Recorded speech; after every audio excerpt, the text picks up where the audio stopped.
새로 나온 거 보면 이제 청산별곡 해가지고 있지. 여기 이제 고려가요야. 그래서 고려가요라는 갈래에 대한 얘기를 먼저 조금 하고, 그리고 이제 청산별곡을 좀 하도록 할 거야. 자, 고려가요. 고려가요니까는 언제 향유되었겠어? 향유된다라는 건 이제 사람들이 부르고 즐기고 한 걸 이제 향유되었다라고 얘기를 해. 그래서 우리가 향유 계층하면은 그 갈래를 주로 부르고 즐겼던 사람들이 향유 계층인 거고, 자, 고려가요의 향유 시대가 언제냐라고 하면은 이게 언제겠어? 당연히 이름이 고려가요니까. 고려 때겠지, 그치? 이거 고려 거야, 고려 거. 자, 고려 시대에 이제 주로 불렸고, 언제까지 불렸을까? 조선 시대까지 불립니다. 조선 시대까지 불렸고요. 방금 얘기한 것처럼 향유 계층이 향유 계층이 주로 누구? 일반 서민들, 일반 백성들. 일반 백성들이 불렀어. 일반 백성들이 불렀으면 어떻게 전승됐을까? 그렇지. 입에서 입으로 구전됐겠지. 그치? 그래서 구비전승되었다라고 얘기를 할 수가 있겠고, 근데 이게 일반 백성들이 불렀기 때문에 구비전승됐지만 조선시대에 와가지고 훈민정음이 창제된 이후에는 이게 기록이 되었습니다. 그래서 전승되다가 훈민정음 창제 이후에 훈민정음으로 기록되었어. 야, 훈민정음으로 기록됐으니까 우리나라 말의 그 아름다움이 작품에 그대로 드러날까 아니면 바뀌었을까? 그대로 드러나겠지. 훈민정음은 우리나라 말을 그대로 표기를 했으니까 우리가 지난번에 배웠던 고대가요 같은 거 보면 공무도화가나 홍조가나 뭐 이런 것들은 나중에 이제 한역된단 말이야. 한자로 바꾸어서 기록이 돼요. 그러다 보니까 우리나라 말로 아마 노래를 불렀겠지만 그 당시에 어떤 형태였는지 알 수가 없고 한자로만 기록되어 있단 말이야. 그것과 달리 고려가요 같은 경우에는 이게 구비전승되다가 훈민정음 창제 이후에 기록되었기 때문에 지금도 우리나라 말의 아름다움이 그대로 드러납니다. 청산별곡 같은 데 보면은 얄리얄리 얄라청 얄라리얄라 이런 게 고대 적혀있지, 그치? 그런 것들이 이제 향유계층이 백성들이었지만 훈민정음 창제 이후에 기록됐기 때문에 그대로 드러난다라고 이제 보시면 되겠고, 야, 향유계층이 일반 백성이어서 구전됐다까지는 뭐랑 되게 흡사해? 민요하고 굉장히 흡사하죠, 그쵸? 민요도 일반 백성들이 불렀던 노래야, 그치? 자, 그 다음에 내용적인 측면에서 보면 어떠냐? 내용적인 측면에서 일반 백성들이 불렀기 때문에 일상생활에 다양한 감정이 들어옵니다. 다양한 감정들이 모두 고려가요의 이제 소재가 될 수 있었고, 특히 자유롭게 일반 백성들이 불렀기 때문에 남녀 사이의 사랑 얘기 같은 것도 많이 나와서 우리가 그런 거 보고 뭐라고 하느냐? 남녀 상렬지사라고 해. 남녀 사이의 사랑을 갖다가 이제 노래했다. 그래서 조선시대의 양반들은 이런 거 별로 이제 좋아하지 않았겠죠, 그쵸? 그래서 많이 좀 개작되기도 하고 없어지기도 하고 했는데, 다른 어떤 시가에 비해서 좀 더 자유롭게 이런 것들을 노래했다라고 볼 수가 있겠고요. 자, 그 다음에 형식적인 측면에서 한번 봅시다. 형식적인 측면에서 보면 몇은 볼까? 민요랑 비슷하다는 게 힌트야. 음보율로 하면 몇은 볼까? 사음보? 삼음보야, 사음보야. 그렇지. 삼음보야. 삼음보. 자, 이게 되게 재밌는 게 뭐냐 하면 민요가 삼음보예요. 얘가 민요가 삼음보야. 백성들의 노래 민요. 그리고 고려가요도 삼음보고. 그래서 이게 그 일반 백성들 노래 특징이에요, 특징. 재미난 건 우리가 음악 시간에 배우는 음악 있지. 음악 시간에 보면 4분의 4박자가 있고 4분의 3박자가 있어. 4분의 4박자는 조금 안정적인 노래의 박자 쓰고 4분의 3박자는 춘곡이나 행진곡처럼 되게 역동적인 그런 노래의 박자가 4분의 4박자란 말이야. 그래서 안정적으로 양반들이 불렀던 시조는 사원보고 일반 백성들이 불렀던 민요나 아니면은 고려가요 같은 백성들의 노래는 좀 더 역동적이어서 상원보를 가지고 있다라는 게 특징이지. 그래서 음악하고도 뭐 연결고리가 있다고 볼 수 있겠죠. 그래서 상원보고 음수율로 하면은 어떻게 되느냐? 3, 3, 2조라고 얘기를 해. 음수율로 이제 글자 수가 세 글자, 두 글자야. 우리가 가실이라는 고려가에 보면 가실이 있고 그러거든. 가실이 세 글자, 있고 두 글자. 그래서 3, 3, 2조지, 그치? 가실에 보면 사실 뭐라고 나오냐 하면 가실이 있고 나난이라는 표현이 나오는데 나난은 그냥 우리가 글자 수 셀 때 안 집어넣는 거야. 그래서 남는 여음인 거야. 여음이라고 얘기를 하고요. 그냥 흥을 돋구려고 들어가는 조흥구일 뿐이야. 그래서 그 가시리에서처럼 우리 고려가요에서는 남는 음들 그런 거 이제 남는 음이라고 해서 여음구라고 얘기를 하고요. 흥을 돋구기 위한 구절이라 그래서 조흥구라고 얘기를 하기도 하고요. 이런 것들이 발달했어. 그리고 매 연 밑에 연 끝에 보면 뭐가 있어? 후렴구가 붙어 있지. 그래서 후렴구가 발달했다. 자, 라고 볼 수가 있겠고. 자, 우리가 가시리에 보면 가시리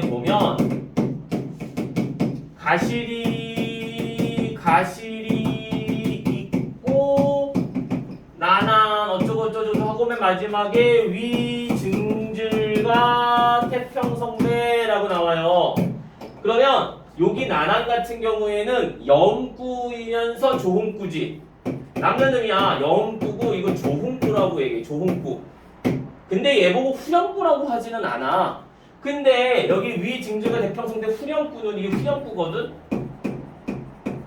근데 남는 음이야. 여음이라고 할 수 있겠지. 그리고 흥을 돋구는 어떤 조흥이라고 할 수가 있겠지.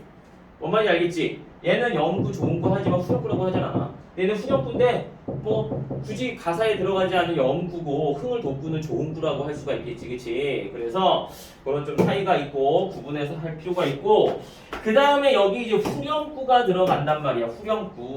후렴구가 들어가면 1년이 쭉 나온 다음에 후렴구 한번 나오면 그 연이 끝났어. 그리고 2년이 쭉 나오고 다시 후렴구 나오면 그 연이 끝났어. 이렇게 연 끝에 붙는 게 후렴구인데 일단 반복적으로 나오니까 뭐가 생기겠어? 반복적으로 시에서 반복하면 뭐 생겨?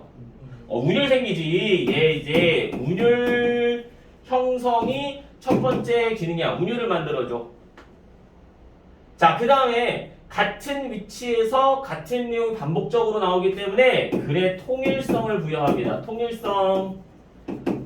자, 그 다음에 세 번째 얘가 나왔다는 얘기는 1년이 끝났다는 얘기야. 또 나왔어 2년 끝났다는 얘기야. 그렇기 때문에 뭐야? 분연의 기능이 있다. 분연의 기능이라는 건 연을 나눠준다는 얘기지, 그치? 그래서 후렴구의 기능이 운율 형성, 통일성 부여, 분연이라고도 하고요.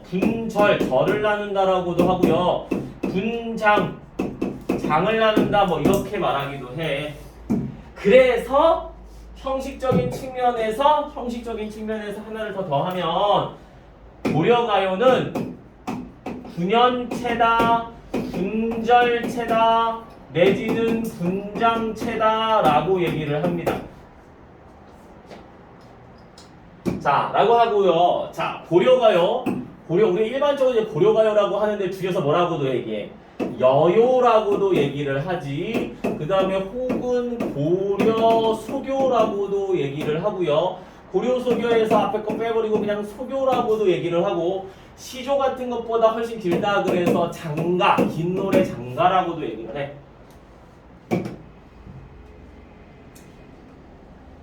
됐지? 자, 까지 한 건. 자, 고려가요의 일반적인 특징이야. 일반적인 특징. 자, 우리가 수능 같은 거 볼 때 이런 걸 물어보진 않아. 근데 내신할 때는 이걸 달달달 외워야 돼. 지금 선생님 칠판에 써놓은 거 있지, 그치? 이걸 달달달 외워야 돼. 그래서 너네가 이거 지워도 돼 이제? 지어도 돼? 고려가요의 특징 잘 체크를 해놓고 이제 본격적으로 고려가요의 가장 대표적인 작품 청산별곡에 대해서 보도록 합시다. 자, 청산별곡 한번 시를 보자. 너네 그 육룡이 나르샤라는 드라마 알아? 거기 보면은 이방지가 얼굴에 가면 쓰고 이거 노래를 부르잖아. 청산별곡을 노래로 불러. 거기 그 드라마에서 보면 아마 그런 식으로 고려시대 때 불렸겠지. 그 이방지가 그거 부를 때가 이제 고려시대 말이지, 그죠? 고려시대 말인데 되게 처량하게 이렇게 딱 애절하게 이렇게 부릅니다. 자, 한번 봅시다. 청산별곡. 자, 살얼이 끊고 랐다 끊으면 하나 둘 셋 삼음보에 세 글자 여기 몇 글자야? 두 글자. 그래서 삼음보 332조 딱 형태에 맞는 거지, 그치? 자, 뒤로 선달.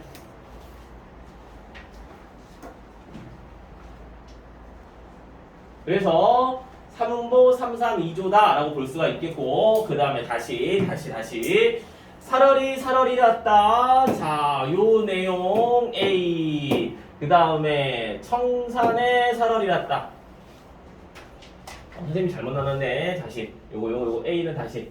자, 살얼이 이게 살겠다라는 뜻이고, 요거 A 살얼이 났다.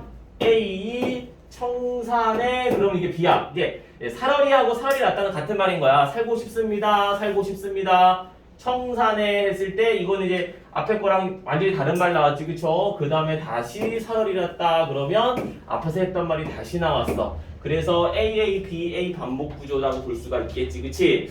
이게 왜 이제 언급이 되냐 하면 우리나라 시가에서 꽤나 많이 나오는 형태야. AA, BA 반복 구조는 자, 그래서 요런 거 이제 기억해야 되고, 내신에서 나올 때는 AA, BA 반복 구조가 작품에서 드러난다고 내신 문제에서 선택지에 바로 그런 말이 나올 수 있어. 근데 수능에서는 이제 그런 말 조금 유치해야지, 그쵸? 그래서 이제 그렇게 하지 않고 그냥 시어의 시구의 반복 구조 이런 식의 표현들이 나올 수 있겠죠. 그래서 살얼이 났다, 청산에 살얼이 났다, AA, BA 반복 구조고요. 그 다음에 다시 보겠습니다. 자, 시적화자 뭐라 그러냐면 살얼이 났다, 청산에 살얼이 났다. 얘 뭐 하고 싶다는 거야? 청산이라는 데 가가지고 살고 싶어. 시적화자가 이렇게 있는데 나 청산에 가서 살고 싶어요 그랬어. 자, 이거 중요한 거야. 시에서 나 어디 가고 싶어 라고 대상을 얘기하면 그 대상은 뭐야? 어떤 상징적 의미를 가지고 있어? 이게 너네들이 이제 수업 시간에 나한테 배워가야 될 거야. 시에서 일반적으로 이런 설정이면 이런 의미를 가지고 있다. 이런 것들을 배워서 기억하고 있다가 전혀 다른 시인데 비슷한 설정이야. 그러면 비슷한 의미라고 해석될 수 있겠지. 그치? 그래서 이런 틀들을 기억했다가 다른 시 처음 보는 시 독해할 때 적용해서 써먹을 수 있어야 된단 말이야. 시에서 나 저기 가고 싶어요. 나 저기로 갈래. 저기 어디지? 저기 좋아 보이는데? 그러면 저기는 뭐야?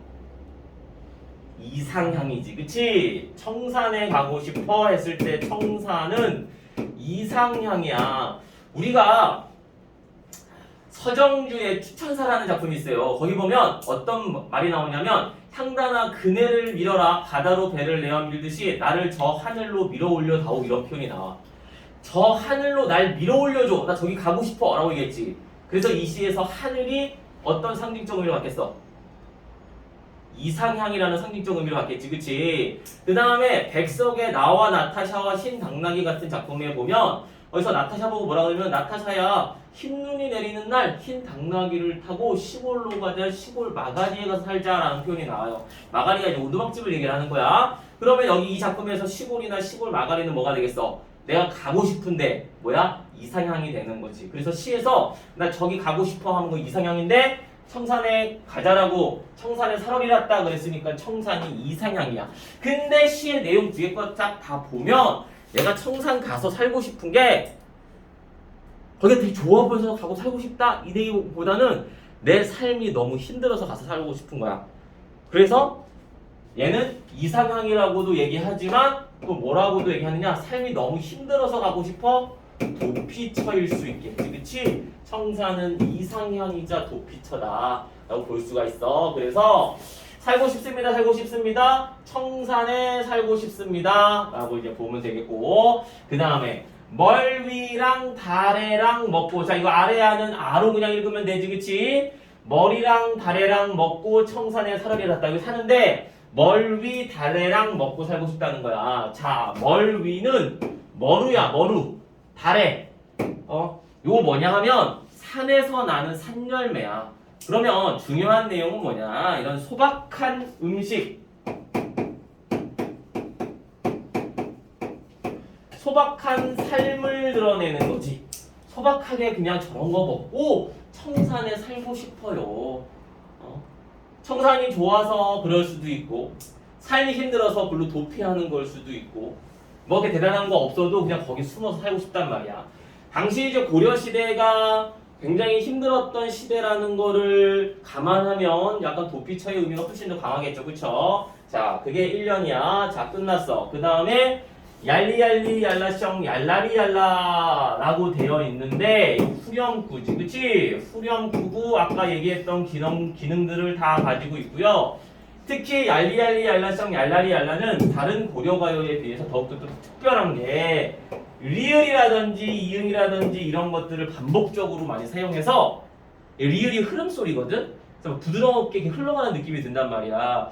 그래서 이런 것들을 많이 반복해서 운율감을 극대화하고 있다고 볼 수가 있겠어. 자, 그 다음에 시의 내용을 아까 얘기한 것처럼 쭉쭉쭉 뒤로 갈수록 더 플러스해 마이너스해. 시의 내용이 마이너스 하단 말이야. 시의 내용은 약간 애상적인 걸로 계속 흘러가요. 근데 후렴구는 어때? 얄리얄리 얄라셩 얄라리 얄라 그러면은 가벼워 어두워, 가볍지. 그래서 여기 이 청산별곡의 후렴구는 기능 하나를 더 더해서 얘기하는 경우도 있어. 어떤 기능이냐? 지나치게 슬픔에 빠지지 않게 하는 기능을 가지고 있다, 이렇게 표현하기도 해. 지나치게 슬픔에 빠지지 않게 해주는 기능. 너무 무거우면 너무 힘들잖아. 그래서 그렇다. 자, 그 다음에 2형으로 넘어가 봅시다. 울어라 울어라세요, 자곤이러 울어라세요 그랬어. 자, 울어라 울어라세요, 자곤이러 울어라, 울어라 울어라 자곤이러 울어라 라고 했단 말이야. 뭔가 울 일이 있나봐. 근데 뭐 보고 울으라 그랬어? 새 보고 울으라 그랬어. 사실은 누가 울고 싶은 거야? 내가 울고 싶은 거야. 내가 울고 싶은데 내 감정을 지금 누구한테 집어넣었어? 새한테 집어넣었어. 그러면 이거 보고 뭐라 그래? 그렇지, 감정이입이라고 하죠. 감정이입이 사용됐다라고 할 거고, 수능에서는 감정이입이라는 표현을 직접적으로 사용하지 않는 경우가 더 많아. 그러면 그럴 때는 어떻게 하느냐? 여기서는 자연물의 화자의 정서를 투영하여 이런 식의 표현을 선택지에 씁니다. 오케이? 지금 자연물의 화자의 정서를 투영하고 있는 거야. 그래서 새보고 울으라 그러면서 결국에 내가 울고 싶다는 말을 하고 싶은 거죠. 그러니까 역시나 뭐야, 좀 우울한 어떤 일이 있는 거야. 그 다음에 널 나와, 나와가 뭐냐 하면 뭐뭐보다 이런 뜻이야. 그럼 너보다 시름이 한 나도, 너보다 시름이 많은 나도 자고 일어나서 운이 노라, 그 얘기야. 자, 그러면 너하고 나하고 비교했는데 누가 한이 더 많아? 내가 더 많아. 그치? 이런 거 뭐라 그래? 비교법이라 그래. 비교법. A랑 B랑 비교해서 뭔가가 더 많다. A보다 더 뭐뭐한 B의 형태로 사용되는 게 비교법이야. 그래서 너보다 시름이 많은 나도, 그러니까 결국에 내가 뭐 하다는 얘기야? 시름이 많다라는 얘기를 해주고 있죠. 신적하다 나는 시름이 많은 존재야. 뭔가 걱정 근심이 많습니다. 나도 자고 일어나서 운이 돌아. 그러니까 너가 좀 울어줘 라고 얘기하고 있는 거죠. 그쵸? 자, 됐지? 다음 년으로 넘어가 보도록 합시다. 그래서 감정이입까지 해가면서 얘가 엄청 지금 힘들어하고 있는 상황. 자, 그 다음에 3년 봅시다. 가던새 본다, 물 아래 가던새 본다, 앵무든 장글랑 가지고 물 아래 가던새 본다 라고 되어 있어. 자, 지금 어떤 상황이냐면 얘가 청산에 이렇게 올라가고 있는데 청산을 향해서 가고 있겠지, 그치? 가고 있는데 자꾸 이제 뭘 보냐 하면 물 아래 가던 새를 보는 거야. 물이 이렇게 있어. 뭔가 물이 이렇게 있는데 물 아래에 가던 새. 야, 물 밑으로 새가 날아가? 그럴 리가 없지. 그럼 무슨 상황이겠어? 하늘에 새가 날아가고 있는데 그게 물에 비친 걸 내가 보고 있는 거지. 자, 얘는 청산을 향해서 가고 있으면서 자꾸 물 아래를 이렇게 내려다보면서 간단 말이야. 그게 뭐냐? 이 물은 속세를 나타내는 거야. 그래서 물 아래 얘는 속세. 그러면 물 아래 가던 새를 자꾸 돌아봅니다. 물 아래 가던 새를 본다. 자꾸 보는 거 뭐야? 미련이지, 미련. 얘가 아마도 도피처인 청산으로 떠나는 게 지가 원해서 가는 게 아니라 너무 힘든 어떤 상황 때문에 어쩔 수 없이 가는 걸 거야. 그러면 자꾸 미련이 남아서 자꾸 돌아본단 말이야. 그래서 왜 물 아래 가던 새가 뭐 했어? 익묻은 장글란 가지고 물 아래 가던 새를 본다. 얘가 익묻은 장글란. 자, 가지고 가고 있단 말이야. 저거에 대한 해석이 여러 가지가 있는데 일단은 이거에 대한 해석을 하기 위해서 필요한 건 뭐냐?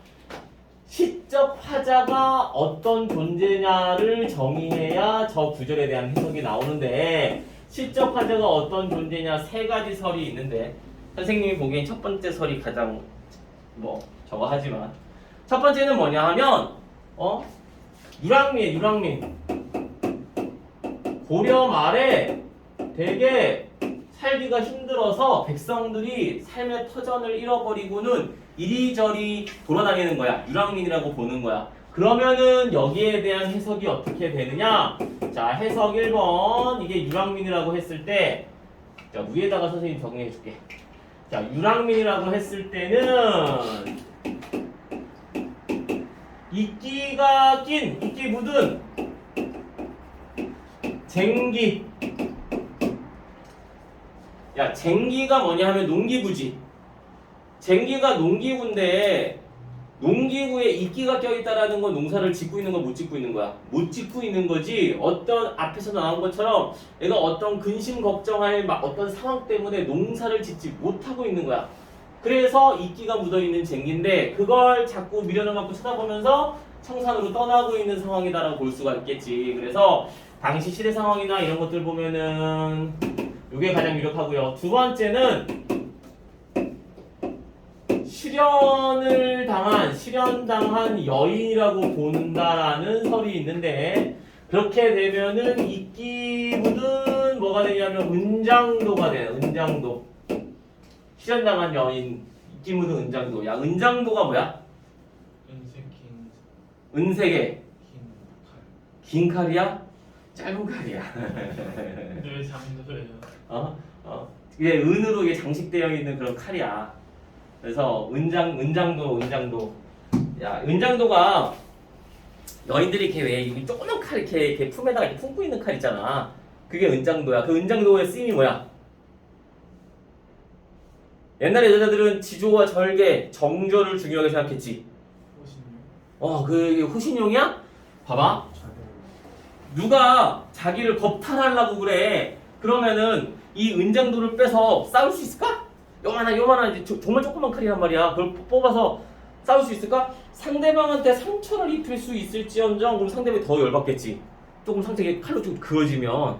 은장도는 무슨 용이야? 자결용이야, 자결용.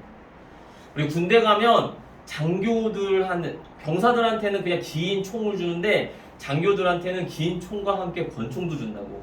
권총은 이게 정확도가 떨어져서 사실 전투에 쓰기에 이게 적합한 총은 아니야. 총열이 짧아서 정확도가 떨어져. 그래서 장교들한테도 긴 장총이 나와. 병사들한테는 긴 총만 주고 장교한테는 권총도 주는데 권총을 왜 줘? 장교들은 병사들에 비해서 뭘 많이 알고 있어? 군사기밀을 많이 알고 있겠지, 그치? 그럼 상대방한테 잡히면 고문당해서 군사기밀을 다 불어버릴 가능성이 있잖아. 그러니까 이 권총은 뭐야? 약간 자결용의 그 성격을 가지고 있단 말이야. 마찬가지로 은장도도 이 조그만 것도 뭐야? 자결용이야. 뭐 하기 위해서? 나의 정절을 지키기 위해서. 근데 실현을 당했어. 그러면 내가 지켜야 될 그 정절의 대상이 없어졌겠지, 그치? 그래서 이끼 묻은 은장도가 되는 거야.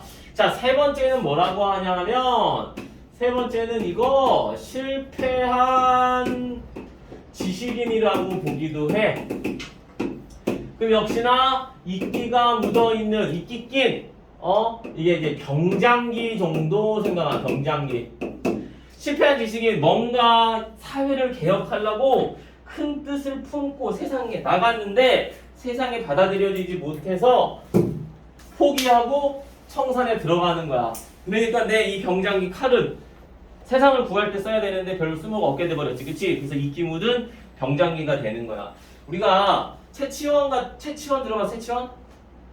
그 사람이 신라시대 때 사람이죠. 그쵸? 굉장히 천재라서 중국에까지 가가지고서는 그 글이 되게 뛰어나다라고 인정을 받았으나 변방에 있는 나라에서 온 사람이라 그래서 취급받지 못해가지고 다시 신라로 돌아왔는데 신라에 돌아왔더니 또 뭐야? 이 사람이 육두품이야. 징골, 성골 이런 게 아니란 말이야. 그래서 결국에는 자기 뜻을 펴지 못하고 산에 들어가가지고서는 이제 그 은거에서 산단 말이야. 그런 사람들이 할 만한 얘기지. 그지?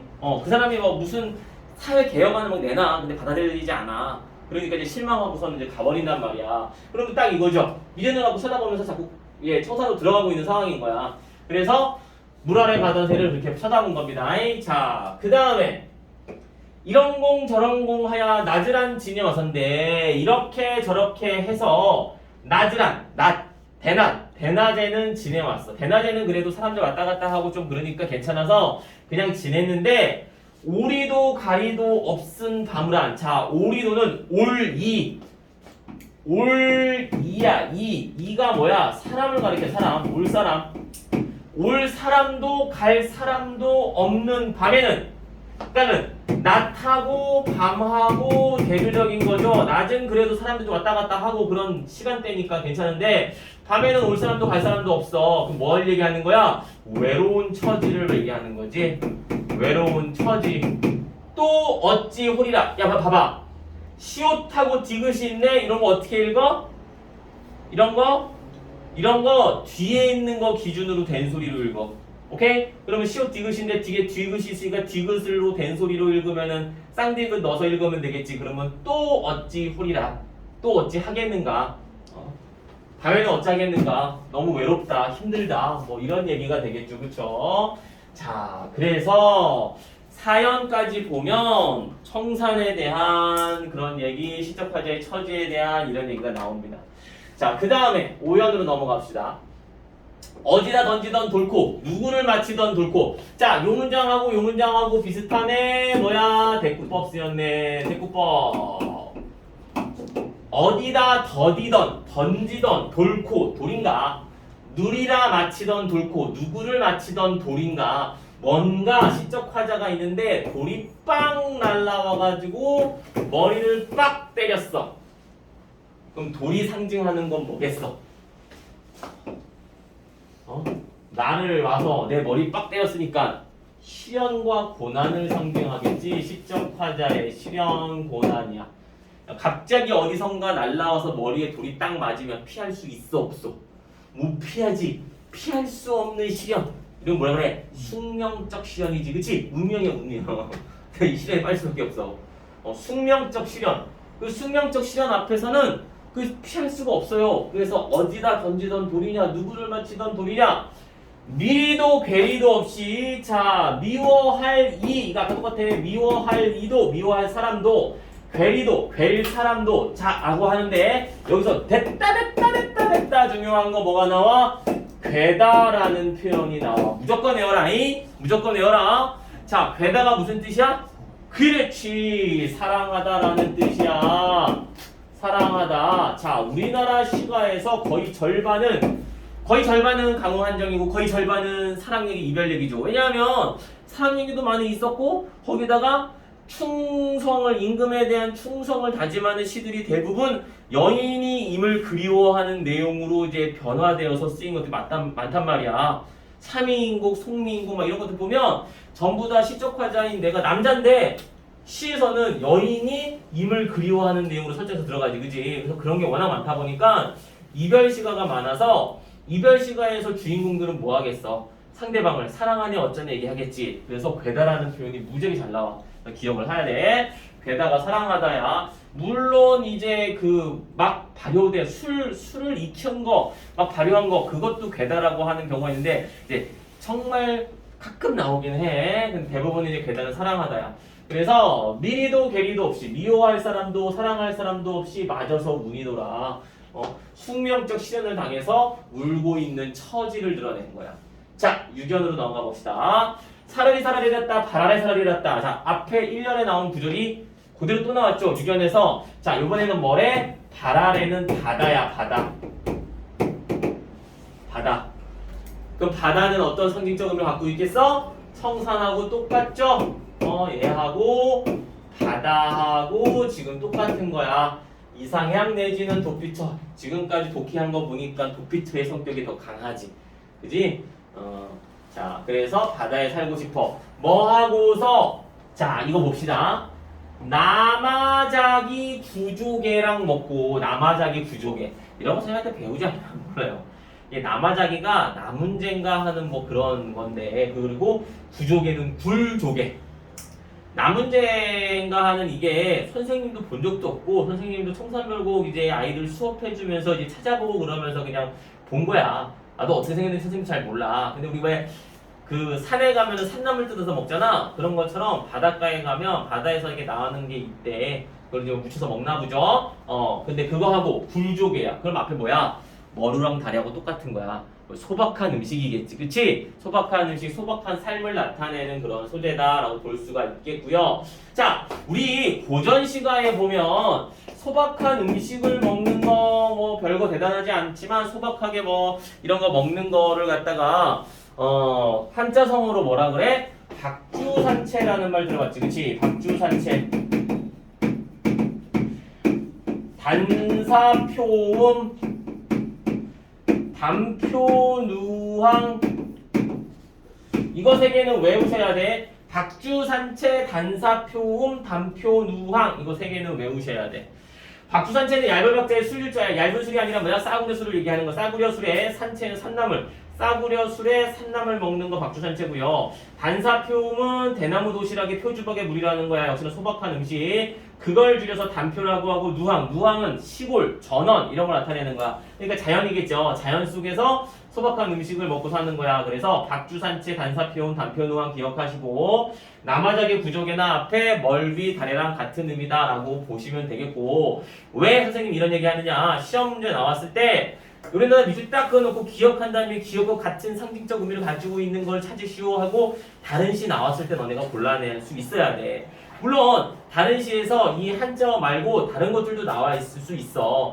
우리가 고전 시가의 그 시조에 보면 보리밥 푼 나물을 알맞추 먹은 후에 뭐 이런 표현이 나오는 시도 있고요.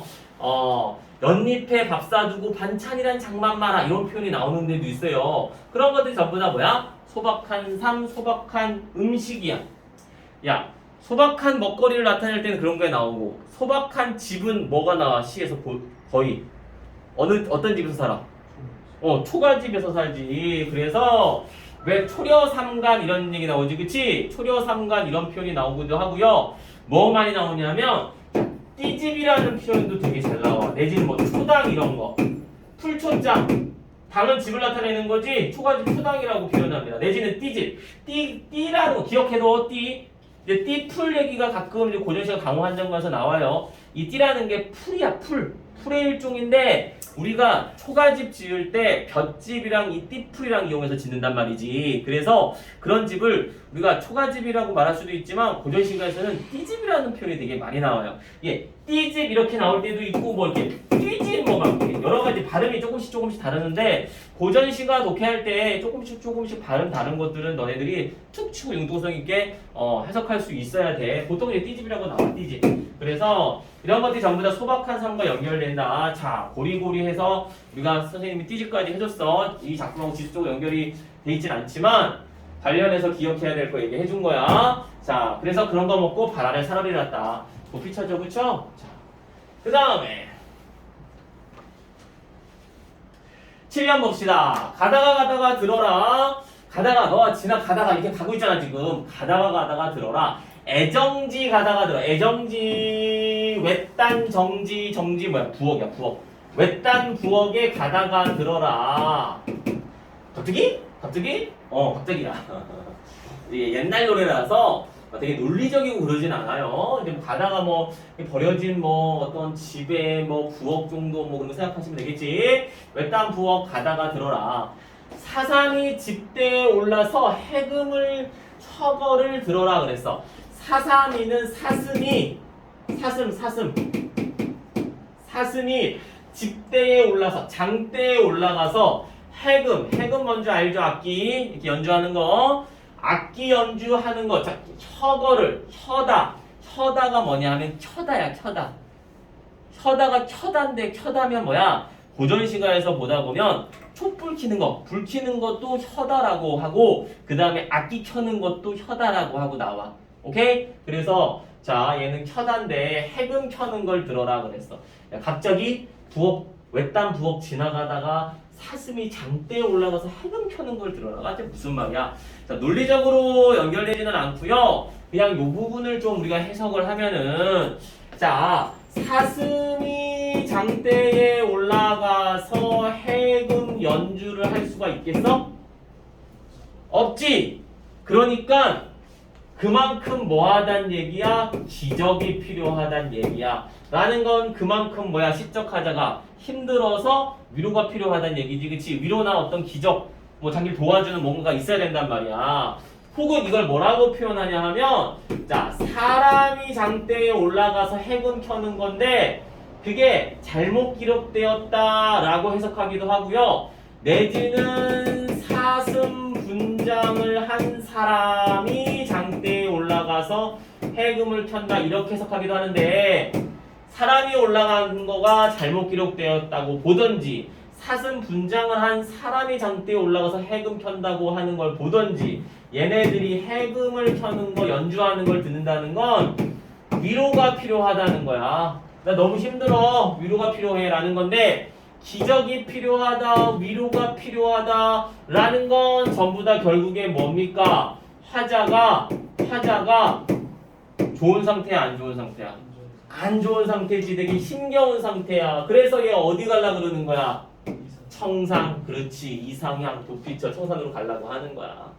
뭐 말인지 알겠지, 그치? 그런 상황들을 드러내는 표현이다 라고 볼 수가 있어. 자, 그 다음에 마지막 연 봅시다잉. 가다 보니 배 부른 항아리. 자, 이런 항아리에 살찐 강수를 빚는구나. 강수, 이게 술이야, 술. 자, 살쪘다는 얘기는 뭐냐 하면 여기서 이제 문맥상 되게 이제 진하다 이거야. 진한 술을 빚고 있어요. 조롱꽃 누룩이 매와 잡사오니. 자, 누룩이는 누룩이야. 누룩이 뭐냐? 누룩. 술 만들 때 집어넣는 거야. 우리가 이렇게 곡물을 갖다가 쪄서 이렇게 막 반죽해가지고 이렇게 판때기처럼 만들어 넓게 이제 막 둥글게 이렇게 판을 만들어요. 말려가지고 판때기를 만든 다음에 얘를 갖다가 이렇게 발효실에다 넣어놔. 그러면 여기에 뭐가 생기냐면 누룩곰팡이라고 하는 것들이 곰팡이가 생겨요. 그럼 이 곰팡이는 뭐야? 먹는 곰팡이야.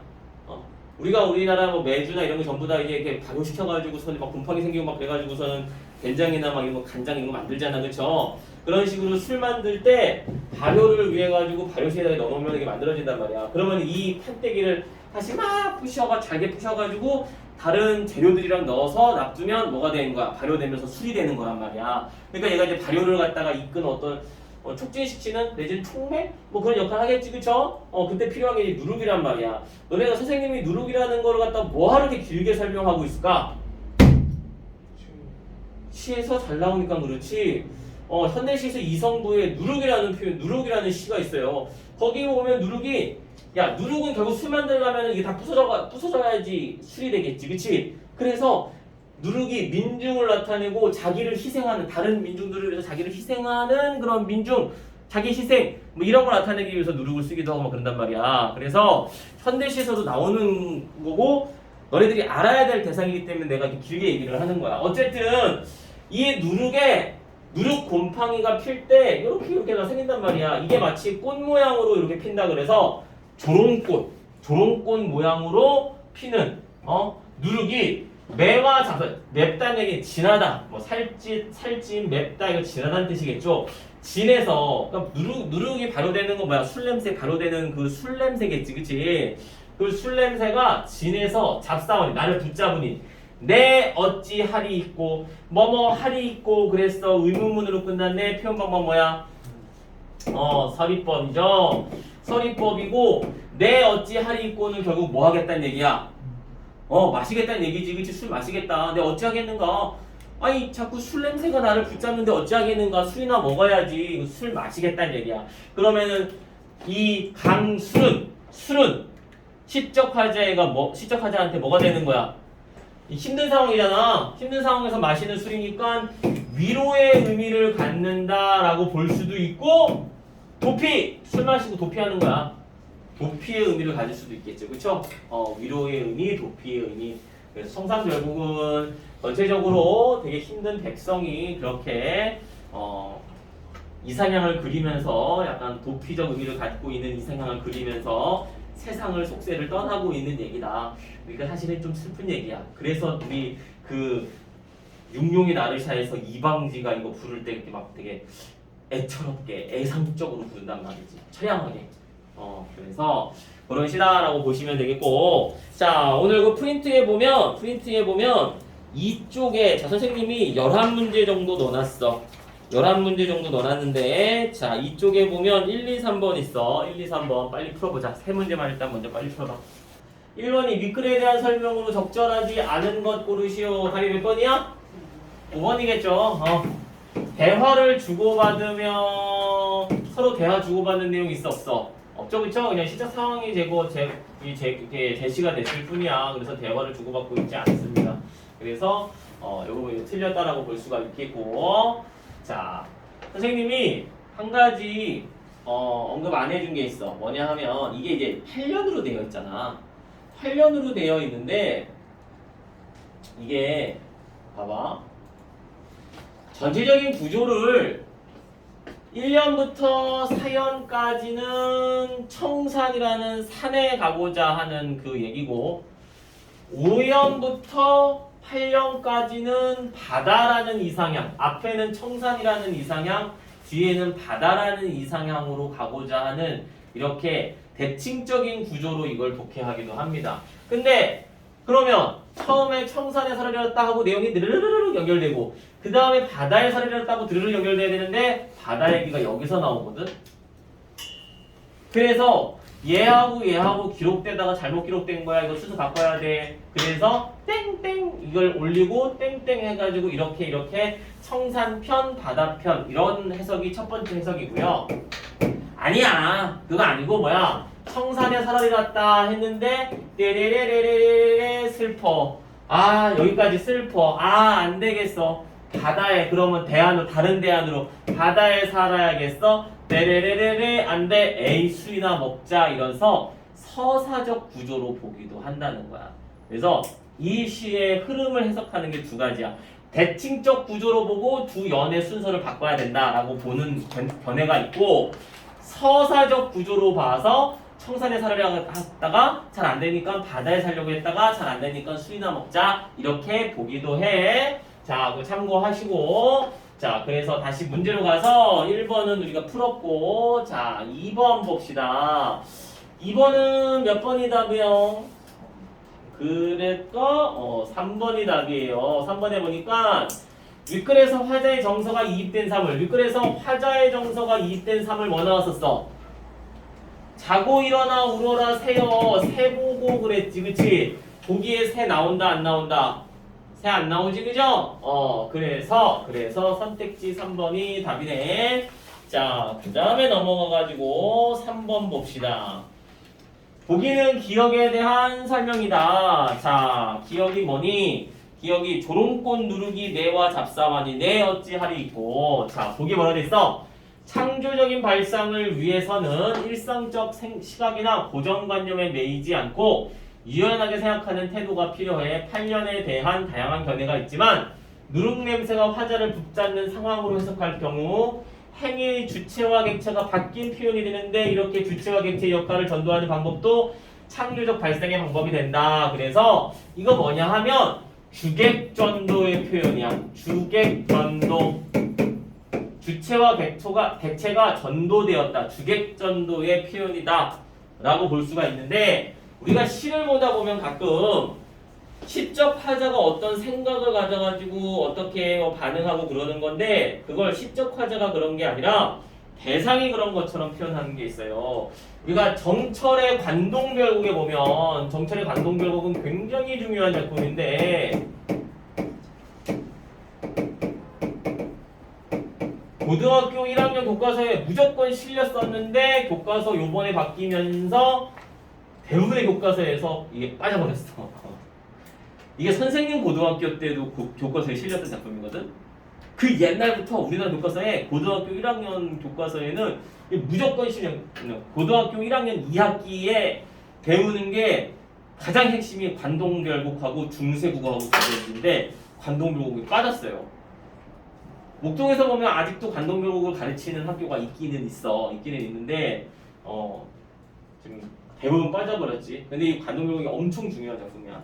엄청 중요한 작품인데 여기 보면 이제 무슨 얘기가 나오냐면 정철이가 금강산을 유람하다가 산에 있다가 동해안 바다 쪽으로 내려간단 말이야. 그래서 이제 산 구경은 다 하고 바다 쪽 구경하려고 내려가는데 그때 산을 떠나잖아. 그러면 시적 화자인 정철이 약간 아쉽거든. 그러니까 시원섭섭하겠죠.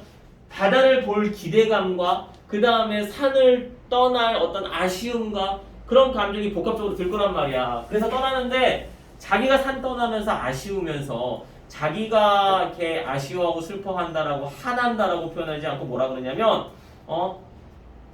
이 시냇물이 아쉬워하고 그 다음에 새소리들을 들어보면 새들이 아쉬워한다 이런 식으로 표현을 해요.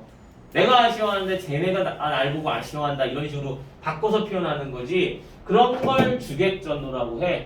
그러면 여기서도 뭐야? 앞에 밑줄 친 우리 거기 앞에서 본 거 밑줄 친 기억에 조롱꾼 누룩이 매와 잡사오니 내가 술 냄새 맡고 내가 끌리는 건데 내가 끌린다라고 표현하지 않고 뭐야? 누룩 냄새가 나를 붙잡는다. 그래서 주객전도라는 거야. 자, 그런 거가 뭐냐? 그런 게 쓰인 거 답은 3번이지. 그쵸? 3번에 보면 먹고 산다는 거 너는 언제까지 나를 쫓아오느냐. 내가 먹고 사는 것 때문에 전전긍긍하면서 계속 그렇게 살아가고 있는데 내가 먹고 사는 것을 쫓아다니면서 힘들게 살고 있다라고 표현하지 않고 먹고 사는 게 나를 쫓아온다라고서 바꿔서 표현했지. 그치? 그래서 얘가 주객전도의 표현이야. 오케이?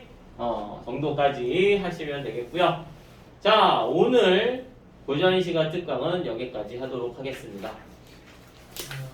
남은 문제는 어떻게 해? 네. 그러다 내일까지. 또 해.